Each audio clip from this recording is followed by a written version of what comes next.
돌아오신 하나님의 영광 이런 제목으로 우리 에스겔서 40장 이후부터 나오는 이제 에스겔서의 가장 하이라이트라고 할 수 있죠. 성전에 대한 말씀들을 한번 살펴보도록 하겠습니다. 먼저 이게 오늘 본문 한 장만 볼 수 있는 건 아니고요. 앞으로 몇 차례 나눠서 보겠지만 40장부터 48장은 연속적으로 내용이 붙어 있습니다. 그래서 전체적으로 한번 내용을 살펴보고요. 그 다음에 오늘의 가장 중요한 내용인 이제 에스겔에게 환상으로 보여진 성전에 대한 말씀들을 우리가 이제 생각을 해보려고 합니다. 그래서 먼저 기존에 있었던 성전들에 대한 특징들을 살펴보면서 에스겔에게 보여준 성전의 특징이 무엇인지, 에스겔이 환상 가운데 본 성전의 특징이 무엇인지 같이 보도록 하겠습니다. 그리고 이 하나님의 약속과 명령이 이제 이 성전과 함께 주어지는데 그것들을 우리가 마지막으로 살펴보면서 은혜를 나눴으면 좋겠습니다.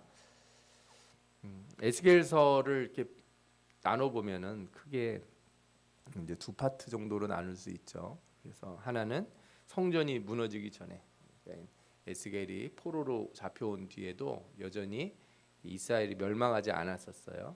3차 포로가 오기 전이니까.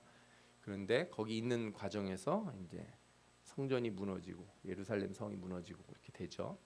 그 후반에 이제 예언들이 그 기점을 중심으로 해서 전반과 후반으로 예언이 나눠지는데 에스겔서 40장부터 48장은 그 후반부 예언 중에 가장 하이라이트라고 할 수가 있어요. 이 후반부 예언의 핵심이 뭐냐? 무너졌던 성전을 다시 세우는, 그죠? 그런 환상을 보게 됩니다. 그런데 이 후반부 예언에는 성전만 나오는 게 아니고 제사장과 제사 제도에 대한 말씀도 같이 나와요. 그리고 더 나가서 그 땅을 분할하는 말씀이 들어가 있어요. 그러니까 이제 생각해 보면 이런 거죠. 이스라엘이 바벨론의 포로가 됐다가 70년 포로 생활을 끝나고 귀환하게 됐을 때 새롭게 만들어지는 성전에 들어가서 어떻게 예배를 드리고 어떻게 제사를 드리고 그 다음에 또 돌아가면은 기존에 있는 땅들을 다시 이제 분할받아야 되지 않습니까? 이 분할하는 이런 내용들이 들어있다 이렇게 생각을 할 수가 있어요. 그런데 이제 에스겔서의 제일 어려운 점 중에 하나는 이 성전의 내용에 있어요. 그리고 제사 내용도 마찬가지고 토지 분할도 사실 다 어렵긴 마찬가지예요. 이 뒷부분이 왜 어렵냐면 성전을 하나님이 보여주시면서 측량을 하게 해요. 제라고 그래요. 그리고 또 제에서 또 얘기를 해줘요. 영이 에스겔을 이끌어가면서 길이를 다 불러줍니다. 아주 세부적이고 디테일하게 자세하게 불러줘요. 그러면 뭔가 이게 실제 같은 거잖아요. 그래서 성경에 나와 있는 거 가지고 도면을 그릴 수 있을 정도예요. 왜냐하면 벽 두께까지 다 이렇게 제시를 하거든요. 방이 어떻게 구성이 돼 있고 벽이 얼마나 두꺼운지 마당 크기가 얼마나인지 뭐 이런 걸 다 아주 구체적으로 했기 때문에 그래서 여러분들이 좀 관심 있으신 분들은 인터넷 가서 찾아보시면 에스겔 성전의 도면이 나와요. 이렇게 책 같은 거를 찾아봐도 금방 알아볼 수가 있어요. 그런데 중요한 건 뭐냐면 이 에스겔 성전이 한 번도 지어진 적이 없다는 거예요. 그렇게 만들려고도 하지도 않았어요. 아무도. 그래서 이제 뒤에 가서도 말씀드리겠지만 이 성전 측량, 이 구체적으로 이걸 너무 숫자적으로 문자적으로 해석을 하면 어려움에 빠지게 돼 있어요. 너무 알레고리적으로 보면은 그 숫자 하나 하나가 뭘 의미하는지 막 이런 거를 이렇게 깊이 들어가게 되는데 저는 그런 것보다는 이 전체적인 의미를 먼저 파악하는 게 중요하다는 생각이 들어요. 그리고 이제 제사와 제사장 제도가 나오는데 하나님이 그 백성들과 관계를 회복하기 위해서 기존의 제사장들, 그러니까 제사의 방법이 약간 다릅니다. 이 레위기에 나오는 제사 예법과 약간 달라져요. 그것도 특징이에요. 그리고 이 의무 부여하는 것도 좀 다르고 어떤 변화가 있어요. 이것도 우리가 나중에 또 살펴볼 내용이라고 생각이 듭니다. 그 다음에 또 땅을 회복하신 후에 땅을 배분하시는데 균등분할 방식으로 좀 나눠주시는 것 같아요. 그래서 이것도 좀 특징적인 부분이에요. 그래서 이런 부분들이 이후에도 우리가 좀 살펴볼 거예요. 앞서 말씀드린 것처럼 이 성전은 건축되질 않고 제사장 제도나 땅의 분배도 제대로 이렇게 실제화되진 않아요. 그래서 이 예언의 말씀이 되게 어려운 거예요.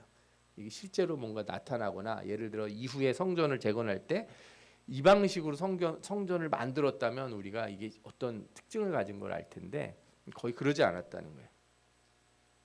그리고 에스겔서를 보는 사람들이 이것이 종말론, 그러니까 이제 계시록에 나중에 임할 새 예루살렘에 있을 성전을 의미한다 이렇게 해석하는 사람들이 있어요. 그런데 여러분도 아시다시피 새 예루살렘에는 성전이 있습니까? 예, 없죠. 여러분 다 아시죠? 예. 하나님의 나라가 이렇게 이 땅에 임할 때 거기엔 성전이 없어요. 예, 새 예루살렘에. 왜? 하나님과 그의 아들 예수 그리스도가 성전이 되어 주시기 때문에. 예수 그리스도가 성전이시기 때문에 성전이 없어요. 그리고 제사제도나 제사장 같은 규례도 그리스도 초림으로 다 완성됐기 때문에 이걸 종말론적으로 이해하기가 어려운 거예요. 그럼에도 불구하고 성전에 대한 묘사가 아주 구체적이어서 저같이 이렇게 성경을 공부하고 신학을 하는 사람들에게는 좀 어려운 주제 중에 하나예요. 혹시나 이제 어떤 분들이 이 에스겔의 성전을 장차 이스라엘 땅, 지금 현재 이스라엘 땅 아시죠? 가나안, 팔레스타인 지역에 있는 그 진짜 그 동네에 거기 예루살렘에 거기에 세워질 성전이다. 앞으로 미래의 성전이 거기 세워질 건데 거기 세워질 성전이고 그게 세워지면 에스겔의 성전이 지금 이제 앞으로 그 예루살렘 땅에 세워지면 그때 주님이 오신다 이런 얘기를 하는 사람들이 있다면 그 사람은 한 99% 세대주의자다 이렇게 보시면 돼요. 혹은 세대주의자의 괴를 같이 하는 뭐 여러 그런 사람들이 있어요. 약간 좀 근본주의적인 성향을 가진 그런 사람들이 있어요. 그래서 그거는 좀 저는 좀 과하다, 약간 과하다 이렇게 말씀드리고 싶어요. 예. 저는 이제 휴거라든가 뭐 이런 거 있지 않습니까? 하늘에 막 날아가서 옷 입고 3년 반 막 이런 거 이제 연구하고 막 이러는 세대주의를 좋아하시는 분들이 있어요. 왜냐하면 우리나라도 예전에 한참 저 어렸을 때는 그게 아주 정설로 받아졌거든요. 그런데 말씀을 잘 읽어보면 성경 전체와 잘 연결되지 않는 그런 내용들이 많아요. 그래서 우리 개혁교회들은 그런 세대주의적인 종말론을 그렇게 지지하지 않습니다. 여러분들이 혹시라도 그런 거를 이렇게 누가 얘기하고 그런 게 사실은 되게 귀에 잘 들어와요. 왜냐하면 아주 혹해요. 딱 짝이 맞는 것 같고 뭐가 진짜 같거든요. 그런데 우리는 그런 사인을 찾으려고 너무 애쓰지 않았으면 좋겠어요. 말씀도 마찬가지. 오늘 말씀도 저는 가급적인 그런 거는 배제하고 우리가 가장 기본적으로 이 개혁교회에서 우리가 따를 수 있는 복음주의적인 사항들을 중심으로 살펴보려고 합니다. 먼저 이스라엘 성전에 대한 변화. 우리가 예전에 예레미야가 아니죠. 느헤미야, 에스라 여기 할 때 성전에 대한 검토를 한번 했었죠. 스룹바벨 성전 할 때. 이 족장 시대부터 이후에 쭉 이어지는 성전의 변화들이 있습니다. 잘 아시는 대로 처음엔 성전이 없이 제사를 드렸어요. 제사장이 없는데도 제사를 드릴 수 있었어요. 누가 제사를 드립니까? 그냥 아버지가 제사를 드리면 돼요. 예를 들어서 내가 제사를 드리고 싶다 그러면 제사를 드리면 돼요. 제사의 방식이나 양식 같은 게 암묵적으로는 있었을지 모르지만 그 방식이라는 게 완전히 좀 구체화되거나 레위기에서 정의될 때까지는 그러지 않았어요. 사실 이런 많은 제단들이 그래서 저렇게 돌 위에다가 제사를 지내는 것들이 실제로 있었습니다. 그리고 개인이 직접 제사를 드리고 양이나 소 같은 걸로 제물을 드렸죠. 정해진 때나 기한 같은 게 특별히 없었어요. 그러다가 성막 시대가 와서 성막을 짓고 성막에서 이렇게 하나님 앞에 제사를 드렸죠. 율법에 정해진 재료와 양식, 제사장이 있고 레위 지파가 있고 제사의 여러 가지 율례들이 다 정해집니다. 그 다음에 특별한 제사의 때가 정해졌어요. 여러분들이 이것도 한번 생각해 볼 필요가 있어요. 우리 신앙생활에서 예배라고 하는 거 있잖아요. 예배라고 하는 거 정해진 예배들이 있어요. 공예배가 있고 그 다음에 공예배 말고 또 여러분들이 스스로 언제든지 예배를 드릴 수 있어요. 그죠? 가정에서 가정 예배를 드릴 수도 있고 또 뭐 교회 오셔서 아니면 전화로 뭐 저한테 하셔서 예배를 드려달라고 부탁하시면 뭐 언제든지 쫓아가서 제가 예배를 드려드리죠. 왜? 그 예배 드리겠다는데 성도가 얼마나 귀합니까? 제가 신나가지고 가서 예배를 같이 드리죠. 그런데 내가 공예배를 안 드리면서 그냥 내 자율적인 예배를 드리겠다. 그게 나의 신앙생활이다. 이렇게 하면은 그거는 하나님의 말씀을 가만히 보시면 때가 되면 그거 바꾸시는 거잖아요.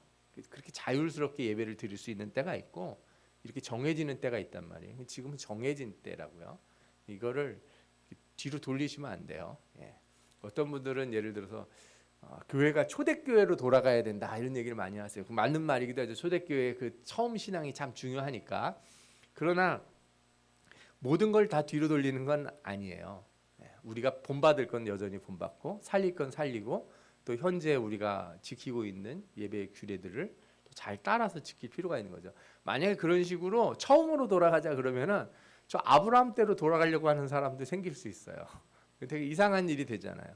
그죠? 예. 그러면 목사도 필요 없고 교회도 필요 없는 거예요. 이거 뭐 의미가 뭐가 있냐? 교회 왜 이렇게 건물을 지어놓고 이런 식으로 예배를 드리냐? 이런 주장을 하는 사람들이 나타나게 돼요. 그래서 이런 주장을 하는 사람들 대부분 보면은 교회 제도를 다 거부해요. 목사라든가 성직 제도를 거부하고 그래요. 여러분들 잘 아시겠지만 목사만 설교하고 그러는 건 아니에요. 목사만 전도하고 목사만 성경을 읽을 수 있는 게 아닙니다. 여러분들 다 하실 수 있어요. 그러나 우리가 예를 들어서 설교를 하기 위해서 소위 총회에서 이 강도, 말씀을 전하는 이런 것을 권한을 부여받는 거, 시험을 보고 그래서 권한을 부여받는 거는 왜 하는 거냐면 교회를 존중하기 때문에 그러는 거예요.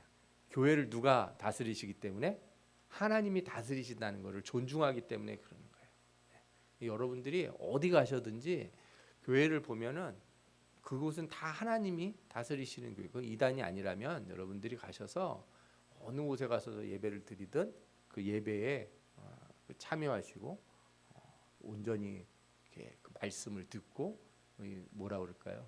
제대로 존중할 줄 알아야 되는 거죠.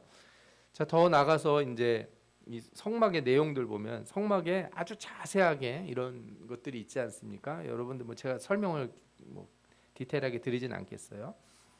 가장 중요한 건 뭐냐면 성막이 있고 그 안에 이제 성소가 있고 성소 안에 또 뭐가 있어요? 지성소가 있어요. 이렇게 삼중 구조로다가 이렇게 들어가 있어요. 그래서 저 바깥들 안에서 저 바깥쪽이죠. 바깥쪽에서 안으로 들어오는 게 하나 있고 저 안에서 다시 성소 안으로 들어갈 수 있고 성소 안에서 지성소 안으로 다시 들어가는 단계가 있어요. 저 안으로 들어올 때는 제사 드리러 온 사람들이 들어올 수가 있죠. 그 성소 저 안으로는 누구만 들어가요? 제사장만 들어가는 거예요. 지성소 안으로 또 누구만 들어가요? 대제사장만 들어가는 거죠. 그것도 딱 한 번. 예. 대속죄일 때 그때 들어가야 되는 거예요. 손에 다리에 끈 같은 거 묶고서 대제사장도 죄져 가지고 들어갔다가 죽으면은 끌어내야 되니까. 그러니까 아무나 못 들어가는 거예요. 저희가 이런 단계가 있어요. 이 구조가 다른 건 몰라도 뭐 거기에 무슨 물두멍이 있고 거기에 무슨 촛대가 있고 등잔이 있고 여러 가지가 다 있지만 가장 기본적인 저 삼중 구조를 이해하시고 성전을 보셔야 돼요. 성전 솔로몬 성전을 보는데 솔로몬 성전의 구조는 뭐 다른 건 필요 없어요. 성막과 구조가 같다고 생각하시면 돼요. 그 구조가 성막과 구조 같아요. 그리고 특징적인 하나가 솔로몬 성전은 왕궁과 연결이 돼 있었어요. 왕이 언제든지 가서 이렇게 제사를 드릴 수 있도록. 그럼 이게 좋은 것 같잖아요.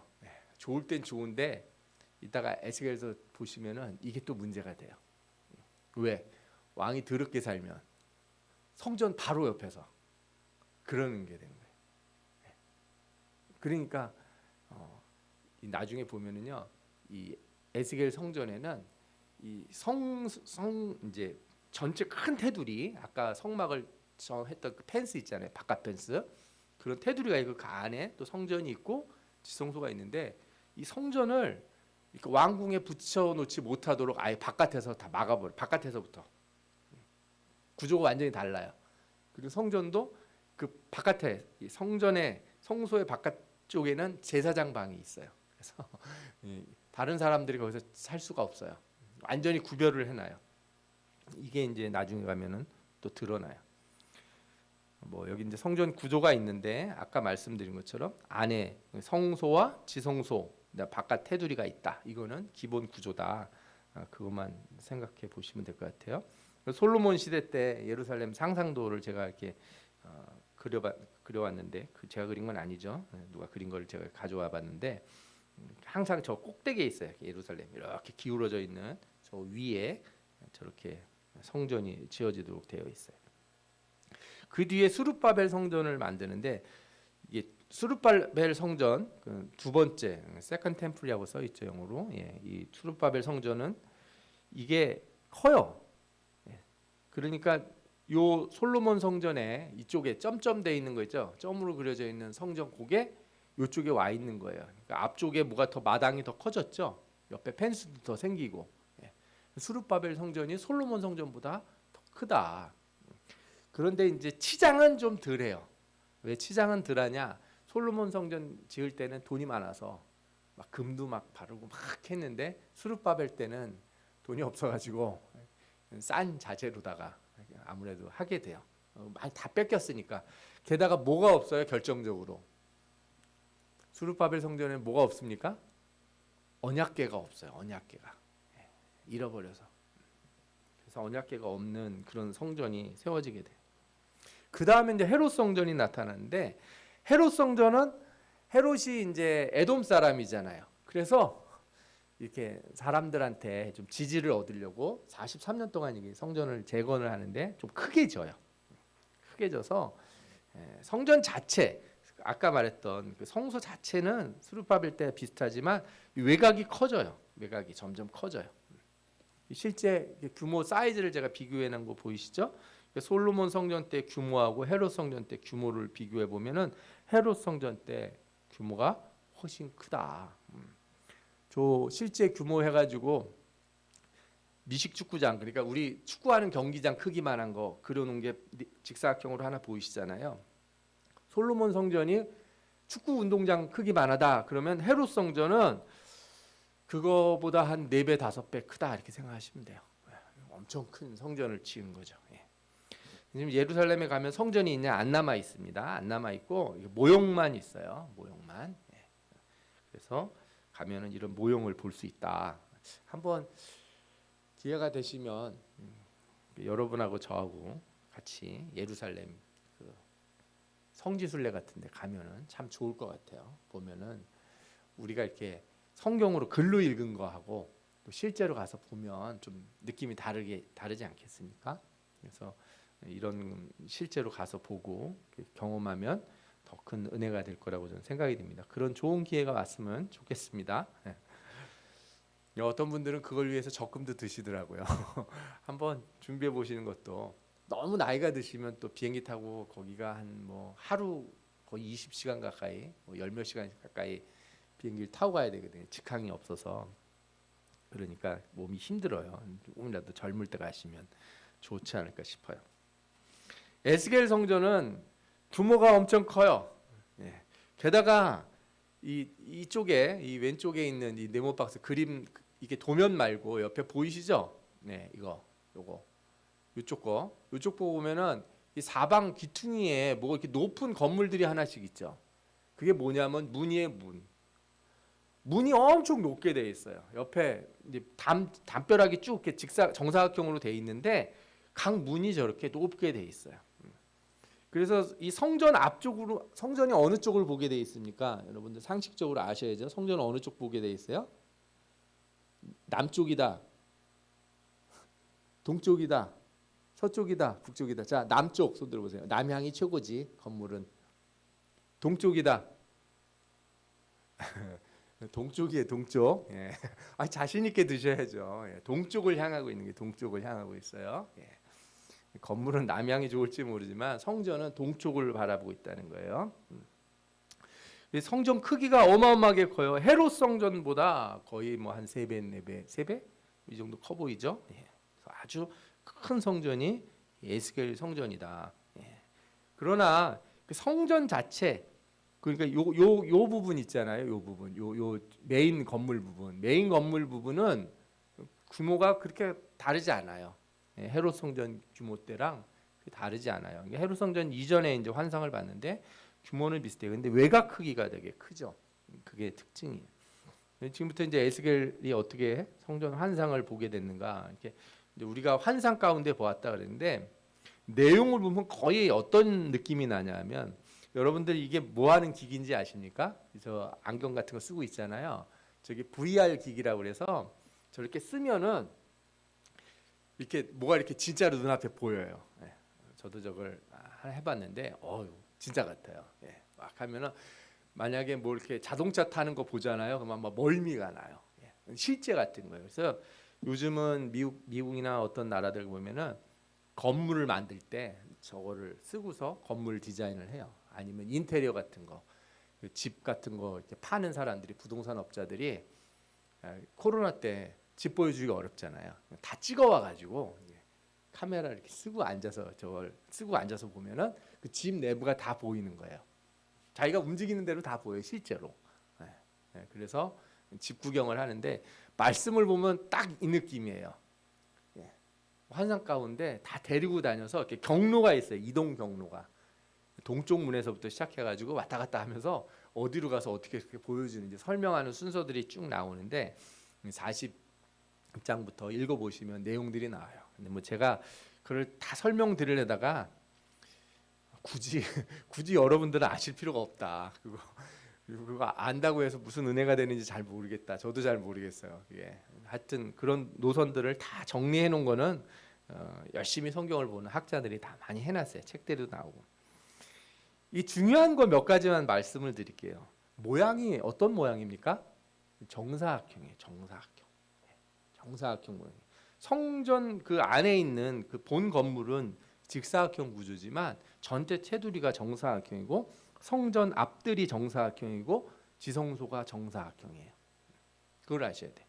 정사각형이라는 게 일종의 좀 완전함 이런 거를 이렇게 뜻한다 볼 수가 있고, 벽이 엄청 두꺼워요. 벽을 엄청 두껍게 하고, 그 다음에 문이 왼 외벽에 있는 문들이, 큰 문들이 이렇게 높은 문이 생겼어요. 그게 가장 특징 중에 하나예요. 그 다음에 아까도 말씀드린 것처럼 이 성전 지성소를 두고 있는 이 성전 본 건물 안이 있죠. 이 옆에 있는 방들, 방 3 뭐 이런 거 있죠. 저거 전부 제사장들의 방이에요.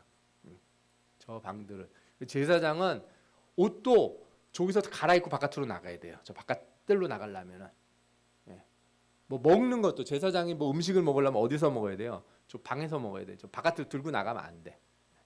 이거 아니. 그래서 이 말씀을 읽어보면 어떤 느낌이냐면, 이 거룩함이라는 걸 하나님이 이 성전의 거룩함을 지키려고 아주 이렇게 뭐라고 이렇게 층위를 지어놨어요. 층위를. 이게 솔로몬 성전 때하고 다른 점이에요. 아까 말씀드린 것처럼 지성소, 성전 내부, 그다음에 외부 건물이 모두 정사각형 모양이고, 솔로몬 성전 때하고 달리 전체 건물과 세상을 구별하는 벽이 생겨요. 그래서 이 에스겔서를 보면은 이 거룩함을 지키기 위해서 거룩한 곳이다라고 하는, 그래서 단계가 있어요. 거룩함의 단계가 성전 안으로 지성소로 들어오는 거룩함의 단계들이 잘 정리가 돼 있어요. 그리고 문을 통과할 때마다 이렇게 문이 작아져요. 그 아까 처음 바깥에 있는 외벽에 들어오는 문은 엄청 크잖아요. 그런데 안으로 들어올수록 이렇게 문이 점점 줄어들어요.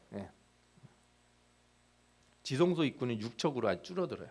그 다음에 더 또 놀라운 건 뭐냐면 각 벽을 통과할 때마다 바닥이 높아집니다. 점점 바닥이 점점 높아져요. 여러분들이 나중에 이제 성경을 더 뒤에 가서 보시면은 성전에서 물이 흘러 넘치잖아요. 물이 흘러 쭉 나오는 그런 내용이 나오는데, 당연히 높은 곳에서 낮은 곳으로 흘러야 되잖아요. 바닥이 평평하지가 않고 이 지성소부터 물이 쭉 계속 흘러 나오게 됐어요. 바깥으로. 이렇게. 그런 것들이 이제 상징적으로 보여주는 게 거룩함의 단계들을 보여주는 거죠. 이 성전의 의미가 왜 중요하냐면, 하나님의 영광이 이 성전에서 떠나는 것을 에스겔이 보았어요. 사실 여러분들은 이제 이걸 말씀을 들으면서 감흥이 좀 잘 안 올 수 있어요. 근데 여러분들이 에스겔 입장이라고 생각을 해보세요. 포로로 끌려와 가지고 엄청 고생을 해요.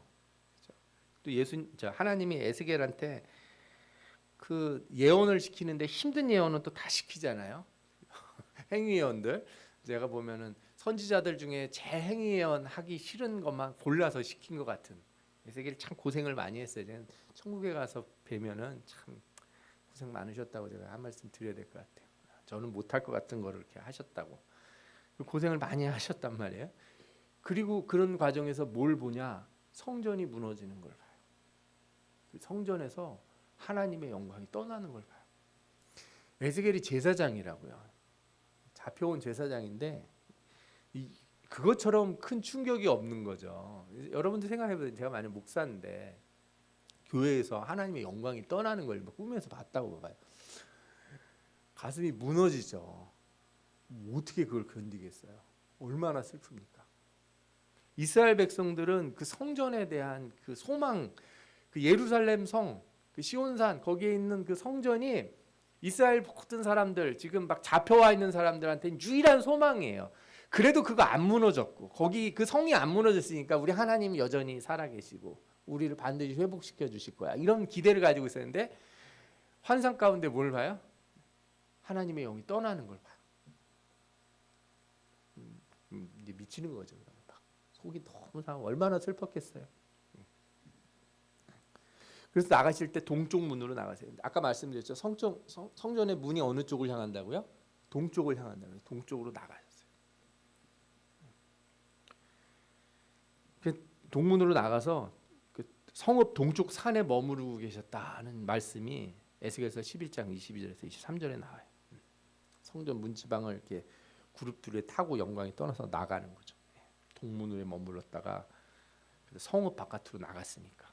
그런데 이번에는 어떤 걸 보게 돼요? 이스라엘 하나님의 영광이 동쪽에서부터 와요. 동쪽에서부터 오시는데, 그죠? 여호와의 영광이 동문을 통하여 어디로 들어가셔요? 성전으로 들어가세요. 얼마나 감사해요. 그죠? 힘이 나는 거죠. 그러니까 에스겔서를 보면은 이렇게 바닥으로 팍 들어갔다가 다시 하늘로 팍 솟구쳐 올라가요. 그 마음이. 그래서 하나님의 영이 자신을 데리고 안뜰로 내려가니까 여호와의 영광이 성전에 가득하더라. 이걸 보게 돼요. 이게 사실은 우리가 스룹바벨 성전 지을 때도 이게 안 나타났단 말이에요. 솔로몬 성전 지을 때 하나님의 영광이 가득했잖아요. 구름이 가득 차고. 그런데 스룹바벨이 성전 다시 재건했을 때 이런 일이 있었습니까? 없었어요. 사실 이거는 에스겔의 환상 가운데서만 본 일이에요. 하나님의 영광이 성전에 가득한 거는. 더 나가서 이 하나님이 어떤 말씀을 하시냐면 44장 12절에서 보면은 나오는데 그가 나를 데리고 성전의 동쪽을 향한 바깥문에 돌아오시니 그분이 닫혔더라. 여호와께서 내게 이르시되 이 문은 닫고 다시 열지 못할지니 아무도 그리로 들어오지 못할 것은 이스라엘 하나님 나 여호와가 그리로 들어왔음이니라.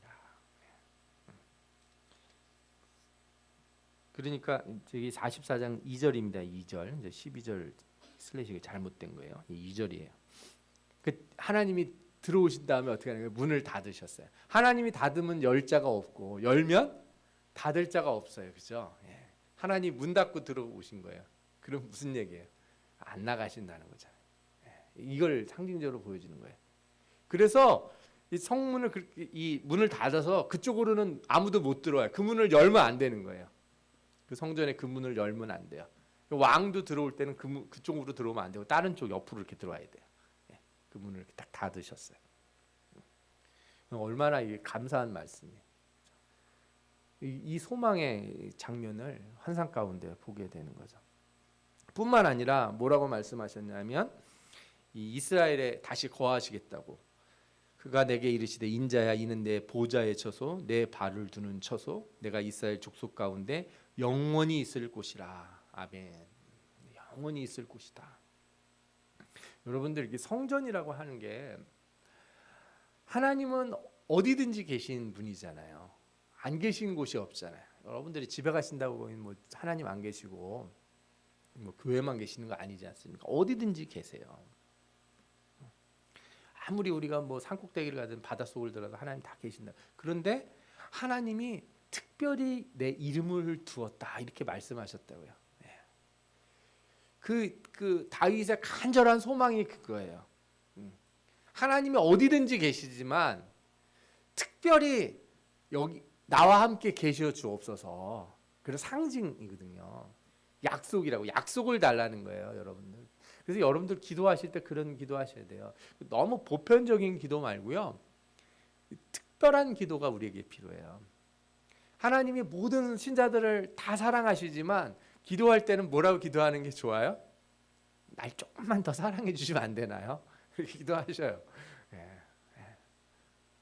어떤 그 사람들은 이런 사람들 있잖아요. 하나님 바쁘신데 뭐 세상에 돌볼 사람이 얼마나 많은데 굳이 저한테까지. 여러분들 그렇게 여유롭고 그렇게 뭐 가진 것도 많고 편하신가요? 그 안 돼요, 여러분들. 막 떼쓰고 그래야 돼요. 그게 신자의 권리예요, 권리. 하나님이 세상 사람들한테도 햇빛을 내리시고 비도 내리시고 다 해요. 그러나 신자는 뭐라고 기도할 수 있어야 돼요? 내 땅에 비를 더 내려달라고 기도할 수 있어야 되는 거예요. 그것도 못하면 뭐 하나님 아버지라고 자꾸 불러. 그죠? 그리고 여러분들이 기도 안 할 거면 왜 자꾸 하나님 아버지라고 자꾸 그렇게 부르냐고요. 그 이름 주시고 내가 너희들에게 내 이름을 주었다. 예수 그리스도가 이름을 주시고 내 이름으로 아버지께 기도하라고 가르쳐 주셨잖아요. 그러면 왜 그 특권을 안 쓰냐고요. 아껴뒀다 쓸 필요가 없는 거예요. 매일 쓰셔도 돼요. 그죠? 매일 쓰시라고요. 매일 하나님 앞에 졸라요. 또 한편으로는 또 뭐 말한다고 항상 들어주시지 않는데 성경에 좀 제발 좀 졸라봐라. 저도 이제 그럴 때가 있어요. 우리 애들이 뭐 이렇게 아빠 생각해 준다고, 그죠? 뭐 없으시면 뭐 괜찮아요. 뭐 이런 얘기할 때 있어요. 엄청 생각해 준다. 자식이 부모 엄청 생각해 준다. 사실은 뭐 다 성장한 아들이 그럴 때 고맙기도 하지만 또 한편으로는 안 졸으면은 그것도 서운해. 그런 느낌 안 드셨어요? 애들이 안 조르질 않아. 뭐 해달라는 소리도 안 하고 삐지도 않아. 사실은 그럴 때 알면서 힘들지만 알면서 더 이렇게 해주고 싶은 마음이 들 때가 있죠. 하나님도 기다리신다고요. 특히 신자들, 여러분 오래된 신자들 하나님 아는 척하면서 저도 하나님 상황 다 알아요. 무슨 이렇게 그런 노인네 같은 마음으로 기도하지 마세요. 여러분들은 몸의 나이는 늙을지 모르지만 아이 같이 구하시라고. 아이들 같이. 항상 소녀 같은 마음으로 하나님 앞에 구하시고 소년 같은 마음으로 하나님 앞에 구하셔야 되는 거예요. 하나님이 이렇게 이 이름을 두셨다고 그럴 때 이 특별함을 우리가 항상 붙들어야 돼요. 내가 영원히 있을 것이다 이렇게 말씀하셨잖아요. 그리고 또 뭐라고 얘기했어요? 내가 그들 가운데서 영원히 살리라. 이게 중요한 거예요. 영원히 살리라. 그래서 우리가 구약을 보면은 이 신약에 성령이 오셨을 때 우리를 떠나지 않을 거라는 확신을 온전히 갖게 돼요. 하나님이 이제는, 왜냐하면 예전에는 우리들한테 율법을 주고 율법대로 살면 내가 너에게 복을 주고 안 하면 벌을 주겠다 그랬더니 제대로 해요 못해요? 안 되잖아요 우리. 그래서 항상 우리는 하나님 앞에 저희는 잘 안 되거든요. 하나님이 저희와 함께하여 주옵소서. 항상 이렇게 기도를 해야 되는 거예요. 주님이 저를 다스려 주셔야 됩니다. 이 기도가 우리에게 중요한 기도예요. 이게 하나님이 근데 우리 가운데 오시면 그냥 오시는 게 아니고 하나님이 오신 곳을 어떻게 해요? 그분은 거룩하게 하세요. 그러니까 여러분들이 성령을 내게 부어 주옵소서 하면은 그 다음에 뭘 아셔야 되냐면 성령이 내게 오시면 나를 어떻게 하게 하신다? 거룩하게 만드신다. 내가 거룩해져야 성령이 오시는 게 아니고 하나님의 성령은 그분의 기쁘신 뜻대로 우리에게 오시는 거예요. 아멘. 그리고 오시면 우리를 어떻게 만든다고요? 거룩하게 하신다고. 거룩하게 하는데 버티면 돼요, 안 돼요? 안 되는 거예요. 버티면. 내 마음에 내 이러면 안 되는데 하는 생각이 드는 걸 자꾸 하면 안 된다고요. 예? 기도도 내가 기도해야 되겠다는 생각이 들면 어떻게 해야 돼요? 기도해야죠. 예배 드려야겠다는 생각이 들면 예배 드리고, 그거를 거절하면 성령을 나가라고 하는 거가 똑같은 거라고. 성령이 나가시겠냐고요. 성령 하나님이, 우리가 그분은 안 나가신다고 문 닫고 들어오셨는데 안 나가시잖아요. 그 무슨 일이 생겨요? 근데 인생이 곤란해지고 괴로워지는 거예요. 왜? 하나님은 나를 거룩하게 하시려고 하는데 나는 자꾸 하나님은 어떻게 해요? 저쪽에 좀 가 계시라고. 여기는 내 방이라고. 여기 절대 들어오면 안 된다고. 그죠? 성령이 내 안을 완전히 다 장악하셔야 되는데 꼭 귀퉁이에다가 비밀번호 달아놓은 방 하나 만들어 놓고 거기다가 뭘 집어넣나요? 내 우상, 내 욕심, 내 미움. 그래서 한참 울며 기도하다가 꼭 그 방에 들어가서 나 이거 미운 인간 아니라서 꺼내봐가지고 내가 절대 나한테 널 미운 건 안 잊어버릴 거야. 거기다 이렇게 두거나, 그죠? 욕심도 다시 들어가서 이렇게 꺼내봐요. 내가 요거는 내가 절대 못 버리지. 그러면서 거기다 갖다 놔. 그게 이스라엘이 멸망하기 전에 성전에서 있었던 일이잖아요. 성전에서 하나님 앞에 제사도 드리는데 뭐가 있어요? 그 성전 안에 우상이 있었단 말이에요. 우상의 물건들이. 그게 하나님이 가증하다고 그러는 거 아니에요. 너희들이 내 성전을 더럽혔다. 그게 우리에게 일어나는 일이랑 뭐가 다르겠어요? 그러면은. 그래서 하나님께서 성전을 거룩하게 만들도록.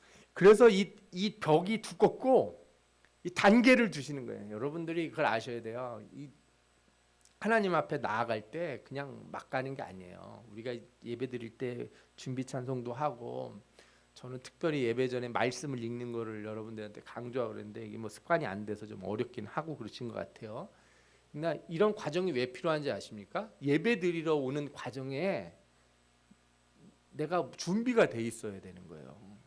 그래서 허겁지겁 달려가지고 예배 드리면, 그런 이제 사람마다 상황이 달라요. 사람마다. 정말 직장 생활하고 시간이 없어서 내가 단 10분이라도 교회 와서 이렇게 의자라도 만지고 가거나 하는 그런 마음으로 오는 분들은 오는 과정에 이미 하나님의 은혜를 다 주셨어. 그런 분들이 있어요. 근데 시간도 남아. 시계 보면서 텔레비전 계속 누르다가 꼭 시간 딱 맞춰 오려고 그러면 돼, 안 돼요? 그러면 안 되지. 그러면 은혜가 안 되지. 일찍 와서 찬송도 부르고 말씀도 보면서 내가 거룩함으로 나아갈 준비들을 해나가야 되는 거예요. 그렇게 준비된 사람이 은혜도 더 받는 거예요. 그런 마음을 한번 가져보세요. 여러분들이 하나님이 이 성전을 주시고, 잠깐만요. 많이 들어갔네. 성전을 거룩하게 구별하도록 하시고, 그 안에서 이렇게 그 담이 뭐냐? 거룩한 것과 속된 것을 구별하는 것이다. 이렇게 말씀했어요. 이 담이, 성전의 담이, 그죠? 그 성전 법을 주면 산 꼭대기 지점의 주인은 지극히 거룩하리라. 성전이 있는 주위가 거룩하다는 거예요. 하나님의 영광이 머무니까 이 거룩하게 하시는 일이 하나님이 주신 큰 약속 중에 하나예요. 자, 그리고 더 나가서 이제 성전을 통해서 뭘 하게 하시냐면, 이 성전을 이스라엘 사람들한테 얘기해 주라는 거예요. 이 에스겔이 본 환상의 성전을. 그래서 그걸 보여서 그들이 뭘 하게 만들으라고요? 자기 죄악을 부끄러워하도록 만들어라. 이게 참 어려운 말이에요. 아니, 성전의 모습을 봤는데 자신들이 죄악이 부끄러워진다. 이게 어떤 의미일까?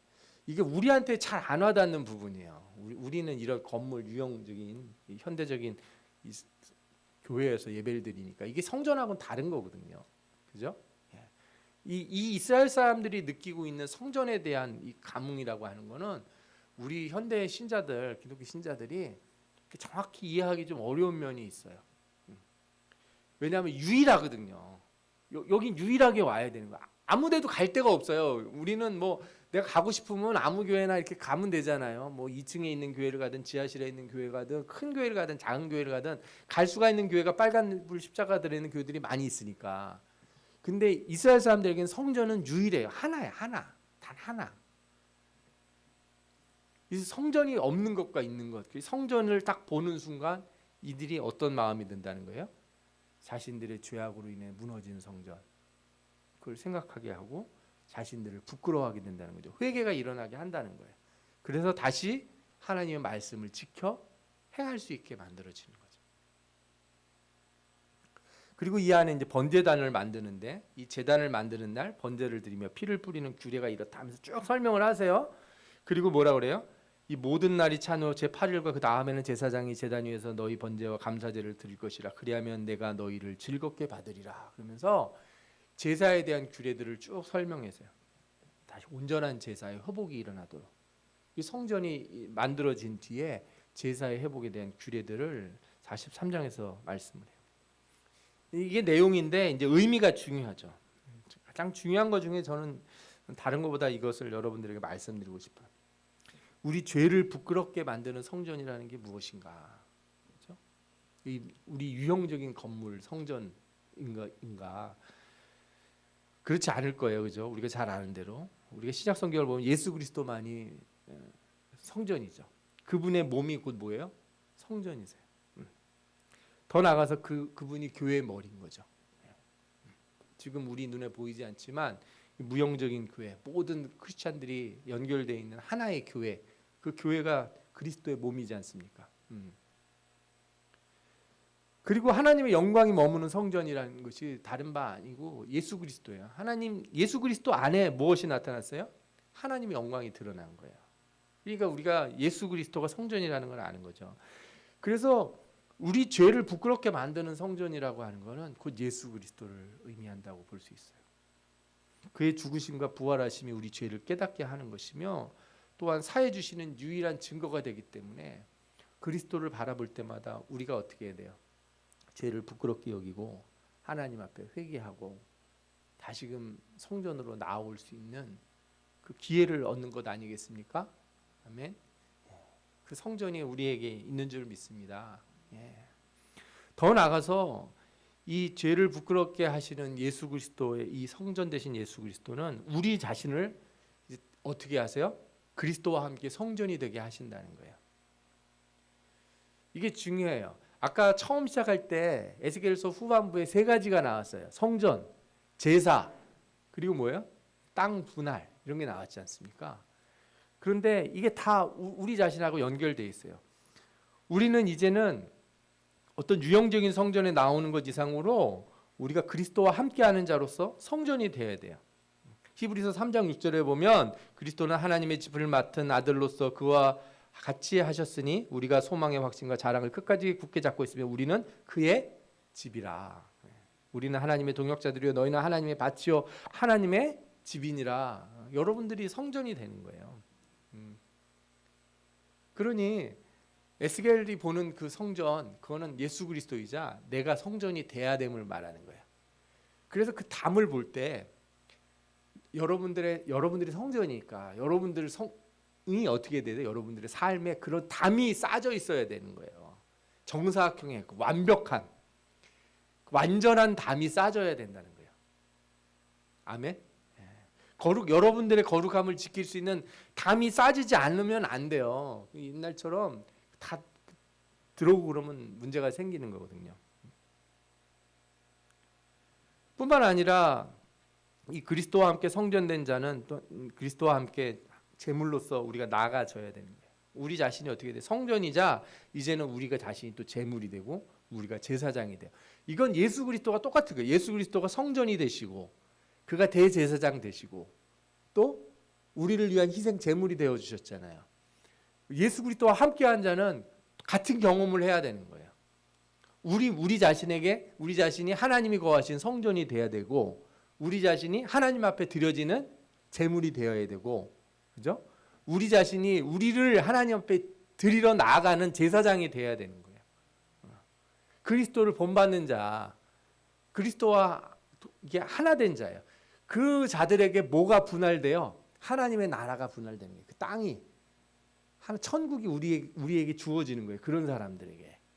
아멘. 예.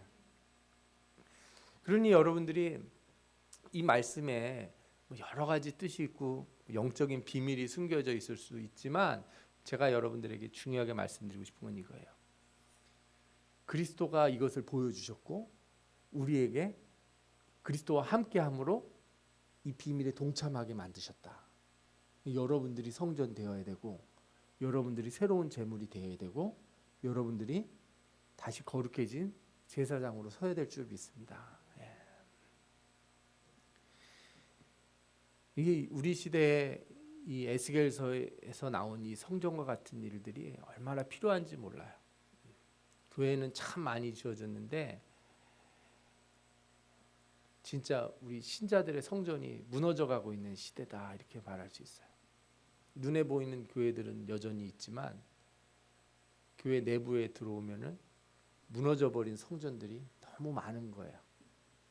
거룩함을 잃어버리고 그 벽이 다 무너져서 그죠? 세상에 속한 것과 거룩함을 구별하지 못하는 삶을 사는 사람들이 너무 많아요. 그러면서 본인은 어떻게 생각하냐면 내가 이렇게 세상과 대화도 잘하고 이렇게 살아야 그죠? 전도도 하고 크리스찬이 꽉 막힌 사람이 안 된다 뭐 이런 얘기를 하는 분들이 있어요. 여러분들 그게 다른 거예요. 크리스찬이 세상에서는 어떻게 살아야 돼요? 거룩하게 살아야 돼요. 누가 봐도 저 사람 예수 믿는 사람 이렇게 살아야 돼요. 그런 사람이 세상에 대해서 포용할 줄 아는 거예요. 그러니까 거룩한 사람이 죄인을 용납할 때 의미가 있는 거지 죄인이 죄인을 용납하는 건 아무 의미가 없어요. 똑같은 죄를 지으면서 괜찮아 이렇게 말하는 거는 안 돼요, 여러분. 무슨 얘기인지 이해가 되시죠? 내가 거룩할 때만이 잘못한 사람을 이렇게 품어주고 괜찮다고 위로해 줄 수 있는 거예요. 내가 온전한 삶을 살고 내가 하나님과 가까운 삶을 살 때만이 하나님에게서 떨어진 사람을 이렇게 붙잡아줘서 이렇게 끌어올 수가 있는 거지. 자기도 하나님에게서 멀리 떨어져서 그죠? 멋대로 살고 자기도 더럽고 그런데 옆에 더러운 사람 보면서 야 너나 나나 다 비슷해. 우리 그냥 다 이래도 되지. 그러면 교회가 어떻게 되겠습니까? 거룩함의 회복이라는 게 그런 면인 거예요. 내가 거룩해져야 다른 사람도 거룩하게 만들 수 있고 내가 거룩해져야 전도도 되는 거고 착각하시면 안 돼요. 내가 남들하고 같이 어울리고 세상 사람들하고 어울려야지 뭐 그들을 전도하고 그들의 마음을 위로해주고 이럴 수 있는 게 아니고 내가 여러분들이 진짜로 누군가를 위로하시고 누군가를 이렇게 돕고 이루고 싶으시면 하나님 앞에 더 가까이 와야 돼요. 안 그러면 어떤 일이 생기냐? 여러분들이 금방 물들어요. 힘든 사람 위로해 주다가 내가 어떻게 돼요? 내가 힘들어져요. 진짜예요. 조심하셔야 돼요. 이렇게 막 이렇게 뭐 문제 일으킨 사람하고 대화 많이 하잖아요. 그러면 금방 와요 이게. 영적으로 어려워져요. 그래서 그거 하시는 분들은 기도를 엄청 합니다. 상담하시는 분들, 이 크리스찬 상담하시는 분들이 기도 얼마나 많이 하는지 몰라요. 안 그랬다가는 온갖 문제 들고 와서 막 쏟아내는 사람 얘기에 자기도 모르는 상태에서 영이 흔들려요. 그러니 여러분들 안에 참된 성전이 제대로 지어져 가고 참된 예배가 지어져 가고 여러분들이 거룩한 제사장으로 참되게 나갈 때 세상에서 여러분들의 역할을 다 할 수 있는 줄 믿으시기 바랍니다. 이 말씀을 우리가 생각하면서 이 시간 우리 기도하겠습니다. 우리 통성으로 기도할 때 하나님 저희들에게 은혜를 주시되 우리 가운데 하나님의 성전이 바로 서게 하여 주시고 우리 가운데 참된 예배가 제대로 이루어지게 하여 주시고 우리가 거룩한 제사장으로서 세상과 구별된 삶을 살게 하여 주옵소서. 우리 다 같이 주여 한번 해주고 통성으로 기도하겠습니다. 주여